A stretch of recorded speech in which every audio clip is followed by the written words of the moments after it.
Hi, this is Ranjit. I'm a certified KPI practitioner from Australian Institute, and recently I've done the psychometric assessment from UK in the name of Jigsaw Discovery Tool, and I'm really thankful to Noreen Ansari, and she has certified me in Neurolinguistic program as a master practitioner. आज आपको पता है कि हम इस तरह के podcast करते हैं जिनमें हम उन लोगों को लेकर आते हैं जिन्होंने अपनी जिंदगी उस काम में लगा दी और डेकेड से ज़्यादा रिसर्च प्रोग्राम किए। कुछ लोगों ने एक्सपेरिमेंशियल प्रोग्राम्स किए होते हैं और कुछ लोगों ने रिसर्च किया होता है, और रिसर्च और एक्सपेरिमेंट्स करने का कोई भी सब्स्टिट्यूट नहीं है। बहुत सारे लोग कहते हैं आप किताबी बातें कर रहे हैं, बहुत सारे लोग कहते हैं कि आप बुकिश बातें कर रहे हैं, और कुछ लोग कहते हैं यार हम प्रैक्टिकल हैं। ऐसा हो ही नहीं सकता कि पहले रिसर्च और थ्योरी ना हो उसके बगैर आप कोई प्रैक्टिकल चीज़ कर सके। तो इसलिए आज हमने दावत दी है डॉक्टर हसन साहब को, जो PhD हैं रिटेल मैनेजमेंट में। हम रिटेल मैनेजमेंट की ज़रूर बात करेंगे, लेकिन हम हसन साहब से पूछना चाहेंगे, हसन साहब ऐसी क्या चीज़ थी कि आपने PhD परसू किया, और ऐसी क्या चीज़ थी जिन्होंने आपको एकेडमिक्स में मधु करके रखा? ऐसी क्या चीज़ें हैं जिसको हसन को डॉक्टर हसन बनाने पे मजबूर कर दिया? Over to you, Hasan Saab. Hello Ranjit, how are you? I'm absolutely fine, sir. Thank you for having me to your show. Sir. Indeed, not a difficult question, lekin it's all about choices and interest one has. Once we started our journey back in 2010 after the university degree, it was always into training and learning and development. It was always about speaking up. Yeah. So the start kiya humne with Mector Pharmaceutical. So I was in HR department and I looked after HR role and function. It was interesting. It was interesting in a way कि आपने लोगों से बात करनी है, interviews schedule करने हैं, trainings arrange करनी है, and it led me towards development, personal development. वहाँ से I got an idea, नहीं यार, okay, to further grow you need to have an MBA degree, जिसके लिए हम फिर इंग्लैंड चले गए. When we went to England, वहाँ पे फिर और scope and dimensions पता चली, and then we started. अच्छा, once we had it in the Mector जो HR का experience था, it was like okay, you were sitting at a job, desk job, but like जब हम इंग्लैंड गए वहाँ पे exposure बढ़ा, and then finally what happened with the electives and वहाँ के teachers के experiences share करने के बाद with the industry, I ended up in marketing. अब वहाँ पे we did marketing, we did a lot of jobs and internships in marketing, जिससे interest shifted. मज़ीद develop हुआ. Yes. And then finally when we came back to Pakistan, it was all about marketing and training and development, and the best way to reach out to the audience was to train. So the training started, we started working with different groups and NGOs and stuff. And then I landed in visiting course at Karachi University with the help of my professor. I would want to name Dr. Shabibul Hassan. He's the vice chancellor at the moment at Hamdard University, but like he gave me that break where I taught this class at Karachi University, and I've never looked back after that. It's always there. From the Karachi. लेकिन हम आपको हमेशा देखते हैं, मतलब आप सुर्खियों में, आप सोशल मीडिया की जीनत होते हैं, और आपको मोस्टली हम देखते हैं कि आप सलीम हबीब से आपका बड़ा ज़बरदस्त ताल्लुक़ है. वहाँ पर आप क्या करते हैं? और मैं जिस तरह से एनर्जी आपकी अभी मेजर कर रहा हूँ, मुझे ऐसा लग रहा है कि स्टूडेंट तो आपसे बहुत खुश होते होंगे, और because the way you talk मुझे ऐसा लगता है कि आप स्टूडेंट के बहुत करीब भी होते होंगे.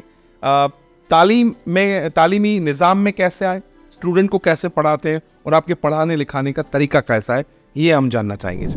So after once I started up with my career, जब हम कराची यूनिवर्सिटी पे अटैच हुए तो then it all started, and then from last 5 years I've been associated with a great institution. I love that place, that is Salim Habib University. One of the finest university I have come across. Almost 8 or 9 universities में मैंने पढ़ा है, और HEC के platform से मैंने कोई 40-50 universities में पढ़ा होगा. One of the infrastructure के हवाले से मैं बात करूँ, one of the best university. और उसके बाद आपके जो सिस्टम्स हैं, लोग हैं, अगर उनसे हम बात करें तो मुझे ऐसा लगता है कि एक होता है ना कि काम फंसाओ, ये कहते हैं आओ हम आपकी मदद कैसे करें. ये मैंने एक बड़ा ज़बरदस्त एलिमेंट देखा. ये मैं लाइव इसलिए बताऊंगा बिकॉज आपकी बदौलत हम भी कुछ वहाँ काम करते थे. Definitely it's the team game, it's about the people. और आज हम बात भी लोगों के ही बारे में बात करेंगे. It's really important to understand it's about the people that you work with, and जितनी आसानियाँ create करेंगे, the ease you create for the people, the better it is. They will produce 100 times more results and better results if you just help them with it. Yeah. So definitely I'm heading the program at Salim Habib University. I've recently been promoted to associate professor, and now I'm heading MBA program, weekend.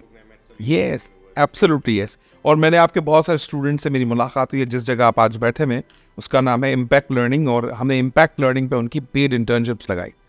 Trust me sir, trust me, यहाँ के जो owner हैं उन्होंने कहा कि यार हमें इस तरह के स्टूडेंट हमें अभी के अभी चाहिए. लेकिन आपके स्टूडेंट मेरे ख्याल से चौथे या पाँचवें सेमेस्टर में थे, उनको पढ़ाई भी मैनेज करनी पड़ी, तो इसलिए मेरे ख्याल से अभी उन्होंने छुट्टी ली है. लेकिन the way she work, because उस प्रोजेक्ट में मैं भी हिस्सा था, उस प्रोजेक्ट में ईस्ट अफ्रीका के जो कंटेंट था, ईस्ट अफ्रीका का जो रिजल्ट पेपर्स होते थे, उन पे काम करना, मैं समझता हूँ चौथे पाँचवें सेमेस्टर के किसी भी यूनिवर्सिटी का स्टूडेंट ऐसा नहीं कर सकता. And credit goes to Salim Habib again. मैं प्रोग्राम के बाद नाम ही बताऊंगा बिकॉज मुझे नहीं पता उनको कैसा लगेगा. I will share you the name and the amazing aesthetics of the job as well. Please tell me something about apart from the infrastructure.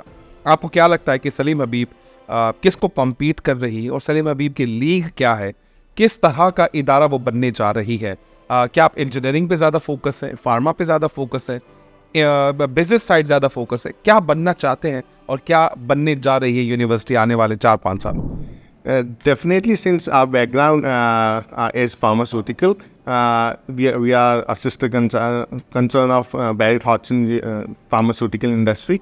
But the focus is diverse, not limited only to pharmaceuticals. We have biosciences, we have biomedical engineering, then we have computer sciences, and definitely business administration and accounting and finance.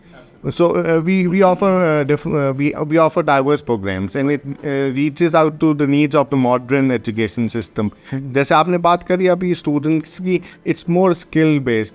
हम जो industry और academia में बड़ा conflict और समझ रहे हैं कि there is a difference. Industry is way ahead than the academia, and academia is far behind and bookish चीज़ें पढ़ाते हैं. This is what we need to change, and this is what we are trying to change in our programs. We are trying to shift towards experiential learning. We are trying to shift towards skill-based learning where students really apply and learn those skills that are really necessary for today's world, like artificial intelligence, AI, machine learning, and all those data analytical tools. Amazing. मैं आपको बताऊं कि आपके जो CS के students देखे, उन्होंने जो कमाल किए हुए थे सर, उन्होंने जो काम किया हुआ था, मुझे ऐसा लगता है कि अभी वो शोकेस करने की ज़रूरत है. बहुत प्यारा, बहुत ज़बरदस्त काम कर रहे हैं. एक स्टूडेंट था, मैं एग्जैक्टली नाम नहीं है उसका, याद नहीं आ रहा मुझे, उसने मुझे दिखाया GTA वॉइस सिटी गेम होता है ना, उसी तरह का उसने सलीम हबीब का एक प्यारा ज़बरदस्त गेम बनाया था. तो मैंने उससे कहा ये कैसे करते हो? कहते हैं हमारे पास ऐसी फैकल्टी है, आपके पास कोई फॉरेन फैकल्टी भी शायद पढ़ा रही इन तरह के कोर्सेज को. उनकी मैंने काम देखा, मैं दंग रह गया. मैंने अभी तक जितनी भी यूनिवर्सिटीज़ यहाँ पर हैं, मैंने वहाँ भी जाकर पढ़ाता हूँ, इस लेवल का मैंने काम नहीं देखा. नहीं, डेफिनेटली जो डीन कंप्यूटर साइंसेज हैं, he is double PhD from France. माशाल्लाह. And it is his game, all ball game. Yes. He is an AI expert. मतलब वो आज के AI expert नहीं है. He's been there from last 10-12 years, and he has done his PhD in artificial intelligence. Yeah. So all that neural networks and all that comes from, because recently I'm developing a new program in MBA as well regarding and related to artificial intelligence, to meet the needs of the current era. So I know I've worked very closely with all those departments where we are trying to shift and transform कि नहीं, our students should learn the modern era where they don't feel like a degree ले लिया, नौकरी के लिए एक certification भी कर ले. No, they should not require any certifications. They should have this, their degree should be enough to help them land a job. और वो land a job अगर जैसे undergrad students हैं, land a job like not after 8 years. क्योंकि 4 years seems so long these days. मतलब हम FOMO वाले era में रहते हैं where we just want to be there.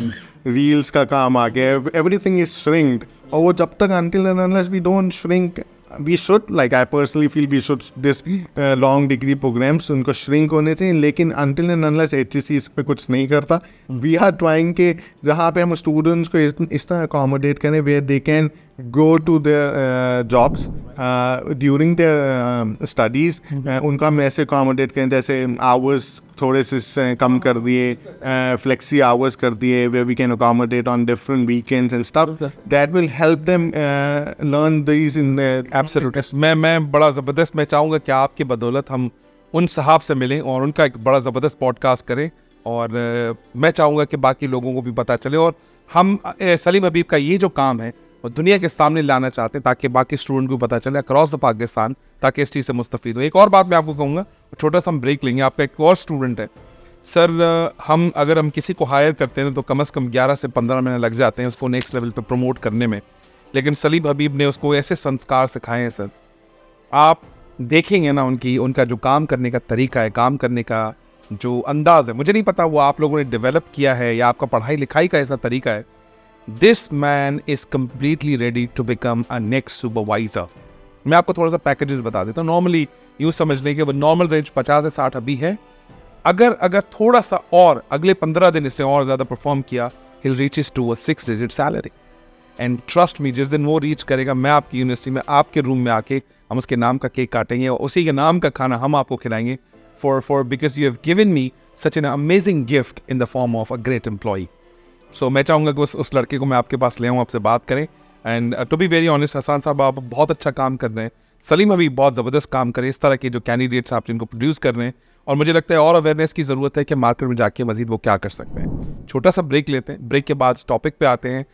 हमारी हसन साहब से बात हो रही थी इनके करियर के हवाले से, इंग्लैंड में जाके इन्होंने क्या पढ़ा और रिटेल मैनेजमेंट में PhD कैसे किया, और उसके बाद आके सलीम हबीब जैसी यूनिवर्सिटी में इन्होंने क्या क्या कारनामे सर अंजाम दिए, और ज़बरदस्त बात इन्होंने की कि we are highly flexible to develop our student in terms of skills rather than theory. Combo दोनों का होगा, प्रैक्टिकल थ्योरी के बगैर कुछ नहीं है, और थ्योरी का कोई काम नहीं है अगर वो प्रैक्टिकल इनरिच नहीं है। इन तमाम चीज़ों को मद्देनजर रखते हुए आज हम हसन साहब से बात करेंगे उनके आज टॉपिक पे। लेते हैं छोटा सा ब्रेक, मिलते हैं छोटे से ब्रेक के बाद। Thank you very much.